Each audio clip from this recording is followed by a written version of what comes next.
মায়ের অপারেশনের জন্য অনেক টাকা লাগতো, সবার কাছেই ধার চাইলাম, কারো কাছেও নাই।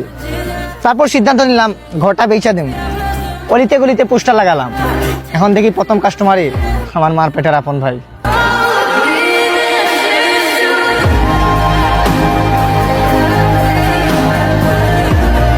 মানুষ বেঁচে থাকতে মানুষের সাথে ঠিক করে কথা বলে না, কিন্তু মরে যাওয়ার পর কাফন সরিয়ে বারবার বলে, কিরে কথা বলস না কেন?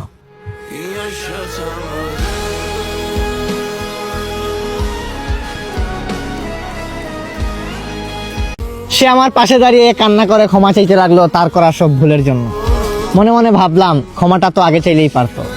একে একে সে সবাইকেই বলতে লাগলো আমাকে নাকি সে অনেক যত্নে রাখতো।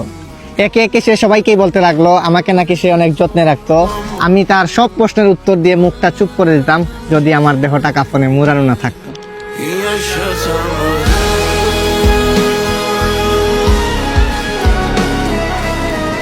এক অবাগা বাপের মেয়ের কিছু আক্ষেপ ভরা কথা। আমার যৌতুকে দেওয়া সকল ফার্নিচারের রং উঠে গেলেও আমার বাপের মাথা থেকে এখনো ঋণের বোঝা ওঠেনি।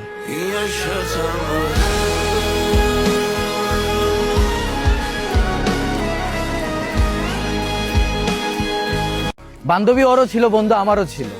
হুজুর এই জায়গাও ছিল, কাজী ওই জায়গাও ছিল। ফুল ওর উপরেও ছিল, ফুল আমার উপরেও ছিল। ও উঠতেছিল, আমারে উঠানো হচ্ছিল।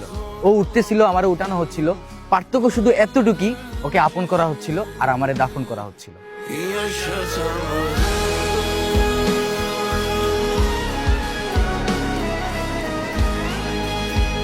গান বাজনায় নৃত্য অনুষ্ঠানে লক্ষ লক্ষ টাকা খরচ করা মানুষগুলো শুক্রবারে মসজিদে জুমার নামাজের পর পকেটে হাত দিয়ে বাংতি টাকা খুঁজে।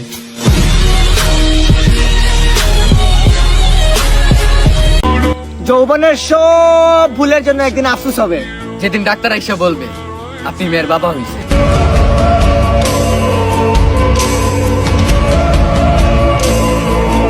মায়ের অপারেশনের জন্য অনেক টাকা লাগতো, সবার কাছেই ধার চাইলাম, কারো কাছেও নাই। তারপর সিদ্ধান্ত নিলাম ঘরটা বেচা দিম, অলিতে গলিতে পোস্টার লাগালাম। এখন দেখি প্রথম কাস্টমারই আমার মার পেটের আপন ভাই।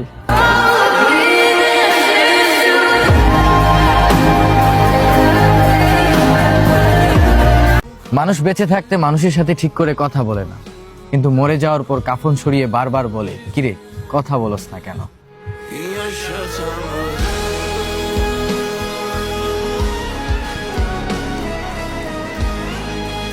বান্ধবী ওরও ছিল, বন্ধু আমারও ছিল।